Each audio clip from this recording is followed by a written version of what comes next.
بسم اللہ الرحمن الرحیم۔ آج پھر سے میں اسی الجھن کا شکار تھی۔ جیسے ہی میں نہانے کے لیے واش روم میں جاتی، مجھے یہ لگتا کہ کوئی بے باک سی نظریں ہیں جو مجھے دیکھ رہی ہیں۔ میں چاروں طرف نظریں گھما کر دیکھتی، لیکن مجھے بظاہر کوئی بھی نظر نہیں آتا تھا۔ میرے واش روم میں صرف ایک ہی روشن دان تھا، جسے میں اچھی طرح سے بند کر دیتی تھی، لیکن پھر بھی ایسے لگتا تھا جیسے چاروں طرف دیواروں پر آنکھیں گڑی ہوں۔ لیکن میں پورا واش روم دیکھ چکی تھی، کہیں بھی مجھے نظر نہیں آیا تھا۔ جیسے ہی میں نہانے جاتی جلد ہی باہر نکل آتی۔ کبھی کبھی تو مجھے لگتا ہے کہ شاید میں کسی ذہنی مرض میں مبتلا ہو چکی ہوں۔ آج بھی میں نے بہت جلدی میں شاور لیا تھا، فٹافٹ سے لباس بدلا اور واش روم سے باہر آ گئی۔ پچھلے چند مہینے سے میرے ساتھ یہی ہو رہا تھا۔ مجھے ہر وقت ایسے محسوس ہوتا کہ میں کسی کی نظروں میں ہوں یا کوئی مجھے دیکھ رہا ہے، اور اس بات کی وجہ سے میں اس قدر ذہنی پریشان تھی کہ شاید لفظوں میں اپنی پریشانی بیان نہیں کر سکتی۔ نہ تو میں کوئی جوان خوبصورت دوشیزہ تھی کہ میں کسی پر شک کرتی، بلکہ عمر کے جس حصے میں تھی وہاں تو کوئی بھی ایسی حرکت مجھ جیسی خواتین کے ساتھ کرنے کا سوچ بھی نہیں سکتا تھا۔ اور میرے گھر میں ہم دو ہی لوگ تھے، ایک میں اور ایک میرا بیٹا۔ میرے شوہر کے انتقال کو 12 سال بیت چکے تھے۔ میرے شوہر کی کرائے کی دکانیں تھیں اور اسی کرائے سے ہمارا گزر بسر ہو رہا تھا۔ اب تو میرا بیٹا نوکری بھی کرنے لگا تھا۔ وہ صبح کو آفس جاتا تو شام کو ہی واپس آتا تھا۔ پورا دن گھر میں میرے علاوہ کوئی نہیں ہوتا تھا۔ ملازمہ بھی آتی، کام کر کے چلی جاتی۔ پھر یہ کون سی نظریں تھیں جو ہر وقت میرا تعاقب کرتی تھی؟ مجھے لگتا تھا کہ جیسے میں کسی کی نظروں کے احاطے میں قید ہو چکی ہوں۔ کوئی ہر پل مجھے دیکھتا ہے، اور جب یہ نظریں واش روم میں مجھ پر اٹھتی تو مجھے ایک انجانی سی الجھن میں مبتلا کر دیتی۔ میں اپنی اذیت کو لفظ نہیں دے پا رہی تھی کہ میں کس تکلیف سے دوچار تھی، کیونکہ بظاہر میرے سامنے کوئی نہ تھا، اور یہ ایک ایسی بات تھی کہ میں اپنے بیٹے سے بھی اس بات کا ذکر نہیں کر سکتی تھی۔ وہ میرے بارے میں کیا سوچتا یا میری بات کو کن معنوں میں لیتا؟ شام کو میرا بیٹا شہزاد آفس سے واپس آیا۔ میں کسی گہری سوچ میں تھی جب میرے بیٹے نے کہا کہ آپ کن سوچوں میں گم ہیں۔ اس کی آواز پر میں چونک سی گئی۔ میں نے نفی میں سر ہلایا۔ میں اسے کیا بتاتی جس بات کا مجھے خود بھی ٹھیک سے علم نہیں تھا؟ بہرحال میرے بیٹے کا رویہ بھی مجھ سے بس اکھڑا ہی رہتا تھا۔ میں اسے ہمیشہ بات کرتے ہوئے ہچکچاتی تھی۔ ایک بار میں رات کو شہزاد کو دودھ کا گلاس اس کے کمرے میں دینے گئی تو وہ اپنے لیپ ٹاپ پر اس قدر گم تھا، میرے آنے کا اسے احساس نہیں ہوا۔ میں اس کے پاس آئی، سائڈ ٹیبل پر دودھ کا گلاس رکھ دیا۔ اس سے پہلے کہ میں واپس پلٹتی، اس کے لیپ ٹاپ پر جو منظر میری آنکھوں نے دیکھا، میری رنگت پھیکی پڑ گئی۔ فوراً ہی شہزاد نے لیپ ٹاپ بند کر دیا، مجھے دیکھ کر گھورنے لگا، کہنے لگا، یہ کیا طریقہ ہے کسی کے کمرے میں آنے کا؟ آپ نے دروازے پر دستک کیوں نہیں دی؟ میں ایک دم گھبرا سی گئی۔ بے شک یہ میری غلطی تھی، مجھے دروازے کو دستک دینی چاہیے تھی، لیکن وہ میرا بیٹا تھا، اسی لیے میں یوں ہی چلی گئی، لیکن میں یہ نہیں جانتی تھی کہ وہ یہ سب کچھ۔ بہرحال میں کمرے سے باہر نکل کر اپنے کمرے میں آ گئی۔ اپنے بیڈ پر بیٹھ کر اپنے دونوں ہاتھوں سے اپنا سر پکڑ لیا۔ میرے ذہن میں اگلا خیال جو آیا اس نے میری روح کو لرزا کے رکھ دیا تھا۔ نہیں، مجھے یوں نہیں سوچنا چاہیے، وہ میرا بیٹا ہے، کیسے کر سکتا ہے ایسا؟ میرا ذہن پھر سے منتشر ہوا تھا۔ میری آنکھوں سے اذیت سے آنسو بہنے لگے۔ جو کچھ میرے ذہن کے پردے پر گھوم رہا تھا، اسے سوچنا بھی مجھے گناہ لگ رہا تھا۔ میں نے خود کو جھٹکا اور سمجھایا کہ نہیں، ایسا ممکن نہیں ہے، کوئی بھی بیٹا اپنی ماں کے ساتھ ایسا سب کچھ نہیں کر سکتا۔ ہاں، لڑکے اس عمر میں غیر اخلاقی چیزیں دیکھ لیتے ہیں، لیکن اس کا وہ مطلب نہیں جو میں سوچ رہی ہوں۔ بڑی مشکل سے میں نے خود کو نارمل کیا تھا۔ ایک بار میں صحن میں دھلے ہوئے کپڑے پھیلا رہی تھی جب سامنے گھر کی چھت سے مجھے لگا کہ یہ کسی کیمرے کے فلش کی روشنی مجھ پر پڑی ہو۔ میں نے بے ساختہ پلٹ کر دیکھا، کسی کی پرچھائی سی نظر آئی، جیسے وہاں کوئی کھڑا مجھے کھول رہا تھا، مگر جیسے ہی میری نظر پڑی ایسے لگا کہ کوئی وہاں سے ایک دم پیچھے ہٹا۔ میں نے غور کرنے کی کوشش کی، لیکن سامنے کی چھت مجھے اس وقت خالی نظر آ رہی تھی، لیکن مجھے پورا یقین تھا کہ کچھ دیر پہلے وہاں کوئی کھڑا مجھے ہی دیکھ رہا تھا، اور کسی نے شاید اپنے موبائل سے میری تصویر لی تھی۔ میرا دل بری طرح سے دھڑکنے لگا۔ اس محلے میں آئے ہوئے ابھی ہمیں چند ماہ ہی ہوئے تھے، اور جب سے میں اس گھر میں آئی تھی میں پریشان ہو کر رہ گئی تھی۔ مجھے ہر وقت یہ محسوس ہوتا تھا کہ میں کسی کی نظروں میں ہوں۔ اس پاس کے محلے والوں سے بھی ابھی تک میں کسی سے نہیں مل پائی تھی، اور میرا بیٹا بھی شکی مزاج قسم کا تھا۔ محلے میں آتے ہی اس نے مجھ سے کہا تھا کہ آپ کو زیادہ محلے میں میل جول بڑھانے کی ہرگز ضرورت نہیں ہے، بس اپنے گھر پر ہی رہیے گا۔ شہزاد میرا اکلوتا بیٹا تھا۔ بہت کم عمری میں ہی میرے والد نے میری شادی شہزاد کے والد سے کر دی تھی، کیونکہ میں ایک غریب لڑکی تھی۔ شہزاد کے والد مجھ سے 20-22 سال بڑے تھے۔ میری شادی کو 8 سال ہی گزرے تھے کہ شوہر بھی چل بسا۔ میں 17 سال کی تھی جب میری شادی ہوئی تھی، اور 25 سال کی عمر میں بیوہ کی چادر بھی میں نے پہن لی تھی۔ شوہر کے انتقال کو بھی 12 سال گزر گئے تھے۔ میں دیکھنے میں ابھی بھی جوان ہی لگتی تھی۔ اکثر کہیں ہم ماں بیٹا جاتے تو لوگ میرے بیٹے سے یہی کہتے کہ شاید میں اس کی بڑی بہن ہوں، اور یہی وجہ تھی کہ شہزاد کو مجھ سے ایک طرح کی چڑ ہو چکی تھی۔ مجھے گھر سے باہر نہیں نکلنے دیتا تھا، مجھے ہلکے رنگوں کا لباس لا کر دیتا تھا، کہتا تھا کہ آپ میرے باپ کی بیوہ ہیں، مجھے اسی روپ میں آپ اچھی لگتی ہیں۔ میں نے بالکل سادگی اپنا لی تھی۔ ہر وقت جب بھی شہزاد گھر پر آتا، گھر کو ایک متلاشی نظروں سے دیکھتا، جیسے اس کے پیچھے سے میں نے گھر میں کسی کو بلایا ہو۔ چاروں طرف صحن میں نظریں دوڑاتا، کبھی میرے کمرے میں چلا جاتا، پورے گھر کو ایسے دیکھتا جیسے کچھ ڈھونڈ رہا ہو۔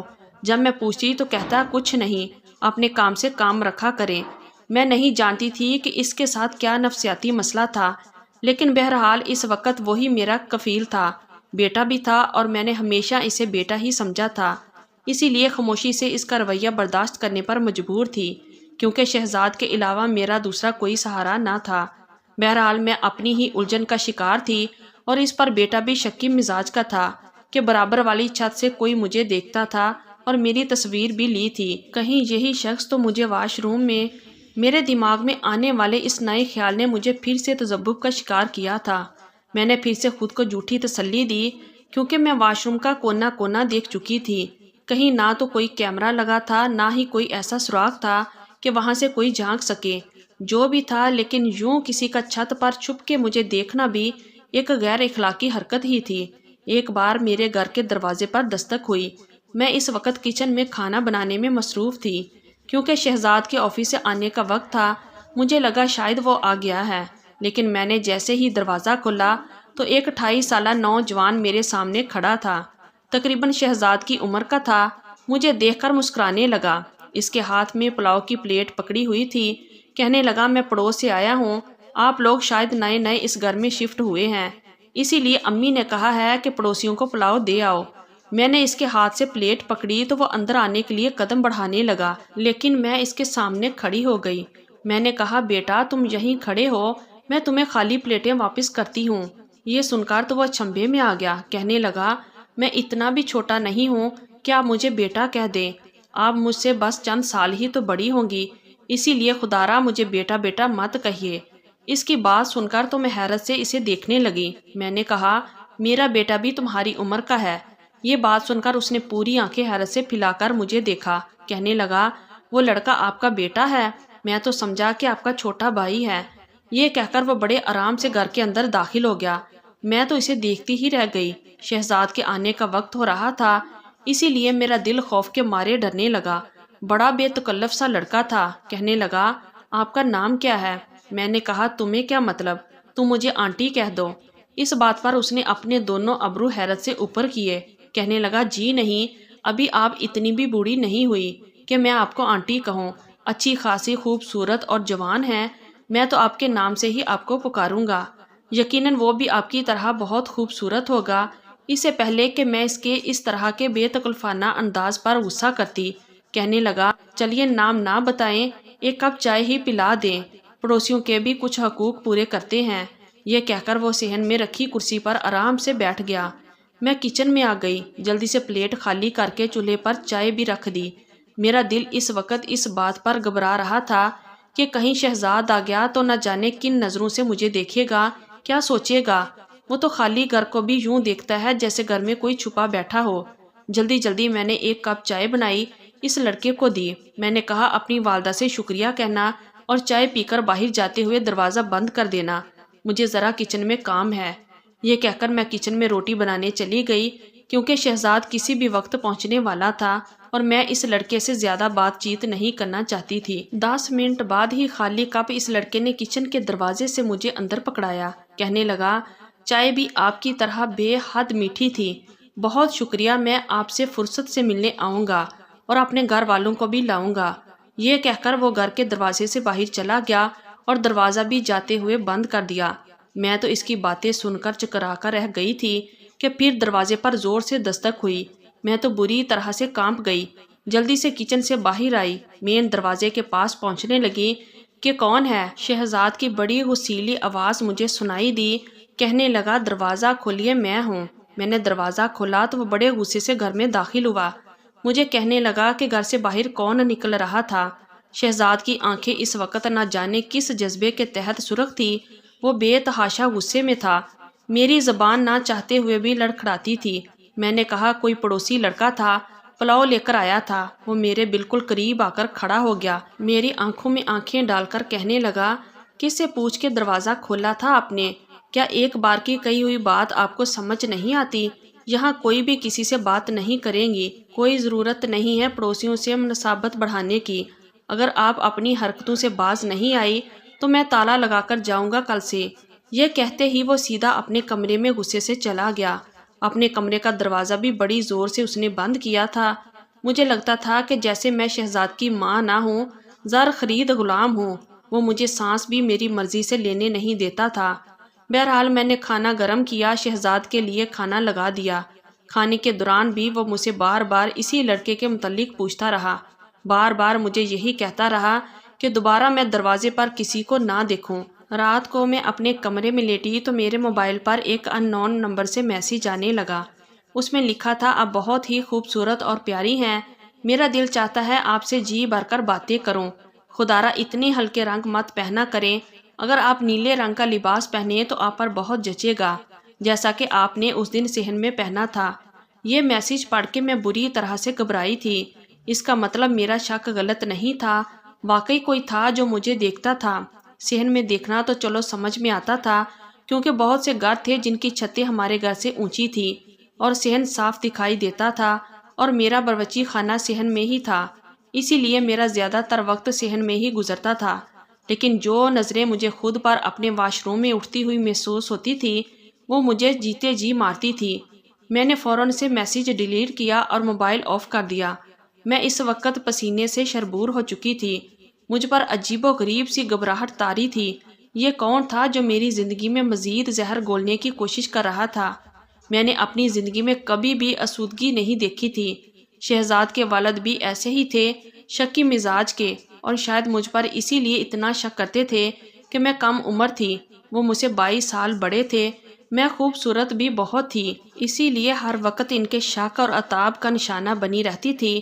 انہیں لگتا تھا کہ پتہ نہیں میں کسی دوسرے لڑکوں سے چکر چلا لوں گی۔ میں بار بار انہیں رو رو کر یقین دلاتی، لیکن انہیں یقین ہی نہیں آتا تھا۔ وہ ہر وقت میرے ساتھ کسی سائے کی طرح سے رہتے تھے، اور جب وہ بیمار رہنے لگے تو ساری جائیداد شہزاد کے نام لگا دی، اور اس کے کان میں بس یہی برتے رہے کہ اس عورت کا خیال رکھنا، اسے کبھی گھر کا اختیار نہ دینا، اسے پائی پائی کا محتاج رکھنا، کہیں یہ بھاگ نہ جائے، یہ خوبصورت ہے، اسے کوئی بھی شادی کر لے گا اور تم اکیلے بے آسرا رہ جاؤ گے۔ میں چاہتا ہوں کہ یہ میرے نام پر ہی ساری زندگی گزارے، ساری زندگی تمہاری ماں بن کر رہے۔ یہ وہ آخری الفاظ تھے جو میرے شوہر نے میرے بارے میں اپنے بیٹے کے دماغ میں کسی زہر کی طرح گھولے تھے، اور اب وہی زہر شہزاد میرے ساتھ اگلتا رہتا تھا۔ اس نے کبھی میری عزت ماں کی حیثیت سے نہیں کی تھی، مجھے کبھی اپنی ماں کی جگہ بھی نہیں دی تھی، میں بس اس کے باپ کی دوسری بیوی تھی۔ ایک روز میں کچن میں کام کر رہی تھی کہ اچانک سے میرے دوپٹے پر آگ لگ گئی۔ میں چلاتی ہوئی صحن میں آ گئی۔ جیسے ہی میری چیخیں بلند ہوئی، برابر والی چھت پر وہی نوجوان کھڑا تھا۔ مجھے چلاتے ہوئے دیکھا تو فوراً سے نیچے اترا، اپنے گھر کی دیوار پھلانگ کر میرے گھر میں آ گیا۔ اس نے فوراً سے میرا جلتا دوپٹہ دور پھینکا، ورنہ شاید میں بری طرح سے جل جاتی۔ میں اس وقت بے تحاشا گھبرائی ہوئی تھی۔ اس نوجوان نے فوراً سامنے رسی پر لٹکتی چادر اتار کر مجھ پر لپیٹ دی۔ مجھ سے پوچھنے لگا کہ مجھے کہیں نقصان تو نہیں پہنچا۔ میں حد درجہ ڈری ہوئی تھی۔ عین اسی وقت میرے گھر کا مین دروازہ کھلا، سامنے شہزاد کھڑا تھا۔ اس وقت اس لڑکی کو میرے پاس کھڑا دیکھ کر غصے سے بھڑکتا ہوا میرے پاس آیا، اس لڑکے کا گریبان پکڑ لیا، اسے ببک کر پوچھنے لگا، کہنے لگا تمہاری ہمت کیسے ہوئی میرے گھر میں آنے کی؟ میں نے کہا شہزاد اس کا گریبان چھوڑو، اس لڑکے نے تو میری جان بچائی ہے۔ میرے دوپٹے کو آگ لگ گئی تھی، حالانکہ ابھی بھی صحن میں میرا گرا ہوا دوپٹہ جل رہا تھا۔ میری بات سن کر اس نے قہر بری نظروں سے مجھے دیکھا، کہنے لگا تم چپ رہو سمجھی، تم سے تو میں بعد میں بات کروں گا۔ اس طرح کے ہاتھ کنڈو سے کسی اور کو بیوقوف بنانا۔ میں نے کہا شہزاد تم غلط سمجھ رہے ہو، میں ماں ہوں تمہاری، کیوں مجھے ان باتوں سے ذلیل کرتے ہو؟ میں رونے لگی۔ اس لڑکے نے ایک جھٹکے سے اپنا گریبان شہزاد سے چھڑوایا، کہنے لگا میں انسانیت کے ناطے یہاں پر آیا تھا، ان کا دوپٹہ جل رہا تھا، ان کو آگ لگ سکتی تھی، میرا اور کون سا مقصد ہو سکتا ہے؟ اپنی گھٹیا سوچ اپنی حد تک رکھو تو بہتر ہے۔ شہزاد اس لڑکے سے کہنے لگا کیوں، کیا تمہاری ماں لگتی ہے؟ کیوں آئے تھے یہاں؟ دوپٹہ جل رہا تھا تو جلنے دیتے، تمہیں کیا تکلیف تھی؟ یہ سن کر میں حیرت سے شہزاد کی طرف دیکھ رہی تھی، یعنی کہ اسے کوئی فرق ہی نہیں پڑتا کہ میں جیوں یا مروں۔ وہ لڑکا کہنے لگا یہ میری کچھ ہے یا نہیں یہ میں نہیں جانتا، لیکن اگر انہیں کچھ بھی نقصان پہنچے گا اور میں اگر دیکھوں گا تو میں انہیں ضرور بچانے آؤں گا، تم سے جو ہوتا ہے کر لو۔ یہ کہنا تھا کہ شہزاد نے اس کے منہ پر پانچ مار دیا۔ اس لڑکے نے بھی اپنا ہاتھ نہیں روکا، دونوں ہی دستوں گریبان ہو چکے تھے۔ یہ دیکھ کر تو میں پریشان ہو کر رہ گئی، بڑی مشکل سے میں نے دونوں کو پیچھے ہٹایا، اس لڑکے کے آگے ہاتھ جوڑے کہ تم جاؤ یہاں سے۔ وہ لڑکا شہزاد کو گھورتا ہوا دروازے سے جانے کے بجائے اسی دیوار سے پھلانگ کر واپس گیا۔ یہ دیکھ کر شہزاد بڑے جارحانہ انداز میں میرے پاس آیا، میرے دونوں بازو پکڑ لیے، کہنے لگا تو یہاں سے بلاتی ہو تم اپنے عاشق کو؟ پھر کہنے لگا تم جو چاہتی ہو نا میں ہونے نہیں دوں گا، میں تمہارا گلا دبا دوں گا، اسی صحن میں تمہیں مار کے دفنا دوں گا، لیکن یہ مت سمجھنا کہ میں تمہیں چھوڑ دوں گا۔ وہ تو جیسے سارے لحاظ ہی بھول گیا تھا۔ اس کے بعد شہزاد گھر کے باہر تالا لگا کر جانے لگا۔ اس نے برابر والے گھر کی دیوار پر کرنٹ کی وائر لگوا دی تاکہ کوئی بھی وہاں سے گھر پر نہ آ سکے۔ رات کو میرے موبائل پر ایک ایسا میسیج آیا کہ میرے ہوش اڑ کر رہ گئے۔ اس میسیج میں لکھا تھا واش روم میں آؤ میں تمہیں دیکھنا چاہتا ہوں۔ یہ سن کر میرے ہوش اڑے تھے۔ ابھی تک میں شک و شبہات میں تھی کہ شاید یہ میرا وہم ہے کہ کوئی واش روم سے مجھے دیکھتا ہے، لیکن یہ سچ تھا، یہ میرا وہم نہیں تھا۔ کون تھا وہ شخص؟ میرا دل بیٹھنے لگا۔ میں نے موبائل آف کر کے رکھ دیا، لیکن پھر بھی مجھے پوری رات نیند نہیں آئی، میں جاگتی رہی۔ صبح جب میری ملازمہ آئی تو میں بخار میں پڑی تھی۔ میں نے اس کی منت سماجت کی کہ وہ ایک رات میرے پاس رہ جائے، میں بیمار ہوں، کوئی خیال رکھنے والا نہیں ہے۔ وہ میری بات سن کر مان گئی۔ رات ہوئی تو شہزاد کے آنے کا وقت ہوا تو میں نے ملازمہ کو اپنے کمرے میں چھپا لیا۔ میں نہیں چاہتی تھی کہ شہزاد کو اس بات کا علم ہو کہ گھر پر میرے علاوہ کوئی اور بھی ہے۔ میں نے شہزاد کو کھانا دیا اور اپنے کمرے میں جاتے ہی کمرے کی لائٹ بند کر دی اور خود کمرے میں چھپ گئی، کیونکہ جو کوئی بھی تھا وہ میرے کمرے میں آ کر مجھے جھانکتا تھا۔ واش روم میں کوئی کیمرہ نہ تھا۔ میں نے اپنی ملازمہ پر چادر ڈال لی اور اسے واش روم جانے کے لیے کہا۔ وہ واش روم چلی گئی، میں اپنے کمرے کے پردوں کے پیچھے چھپ گئی۔ کچھ دیر بعد یہی ہوا، میرے کمرے کا دروازہ کھلا، ایک نوجوان چادر اوڑھے میرے کمرے میں داخل ہوا۔ پہلے واش روم کے دروازے کے چھوٹے سے ہال سے واش روم کے اندر جھانکنے لگا۔ میں فوراً پردے سے باہر نکلی اور پیچھے سے اس شخص کو دبوچ لیا اور شور مچا دیا۔ وہ شخص مجھے اندھیرے میں نظر تو نہیں آ رہا تھا، مگر وہ مجھ سے اپنا آپ چھڑوا رہا تھا۔ شور کی آواز سے شہزاد بھی میرے کمرے میں آ گیا۔ جیسے ہی لائٹ کھلی ملازمہ بھی واش روم سے باہر نکل آئی۔ سامنے کھڑے شخص کو دیکھ کر میرے ہوش اڑ گئے۔ وہ میرا سابقہ شوہر تھا، جس سے میرا صرف بچپن میں ہی نکاح ہوا تھا، لیکن وہ نکاح کے بعد مجھے چھوڑ کر چلا گیا تھا۔ پھر معلوم ہوا کہ اس نے کسی اور سے شادی کر لی، مجھے بھی طلاق دے دی۔ اسے یہاں دیکھ کر مجھے حیرت ہوئی۔ وہ بتانے لگا کہ اسے ایک دوسری لڑکی پسند تھی، اسی لیے اس نے اس سے شادی کر لی تھی، مجھے بھی طلاق دے دی تھی، لیکن شادی کے چند سال بعد ہی اس لڑکی کی ڈیتھ ہو گئی اور اس شخص نے دوسری شادی نہیں کی۔ اپنے بیٹے کو بھی اکیلا ہی پالا ہے، لیکن اس نے جب مجھے اپنے گھر کے برابر والے گھر میں دیکھا تو اسے میرے بارے میں معلوم ہوا تو اسے افسوس ہونے لگا۔ وہ مجھے اپنانا چاہتا ہے اور اس معاملے میں کئی بار شہزاد سے بھی بات کر چکا ہے، لیکن شہزاد نہیں مانا۔ اسی لیے اس نے اپنے بیٹے کو ہمارے گھر بھیجنا چاہا، لیکن شہزاد کی اسے بھی لڑائی ہو گئی۔ میں جب کمرے کے واش روم میں جاتی تھی تو وہ دیوار پھلانگ کر میرے گھر آ جاتا تھا۔ پہلے یہ دیکھتا تھا کہ کہیں میں جلدی باہر تو نہیں آ جاؤں گی، اور پھر وہ میرے موبائل کو کھول کر اس میں سے میرا نمبر لینے لگا تاکہ مجھ سے بات کر سکے۔ یہ سب سن کر اس شخص نے شہزاد کی منت سماجت کی کہ وہ میرے ساتھ ظلم نہ کرے اور میرا نکاح اس شخص سے کروا دے۔ پہلے تو شہزاد نہیں مانا، لیکن بعد میں اس نے خود میرا نکاح اس شخص سے کروا دیا۔ تو یہ تھی ہماری آج کی سٹوری۔ اگر آپ لوگوں کو اچھی لگی ہے تو پلیز ویڈیو کو لائک کیجئے اور ہمارے چینل کو بھی سبسکرائب کیجئے، اور کمنٹ باکس میں اپنی رائے کا اظہار ضرور کیجئے۔ شکریہ۔ اللہ حافظ۔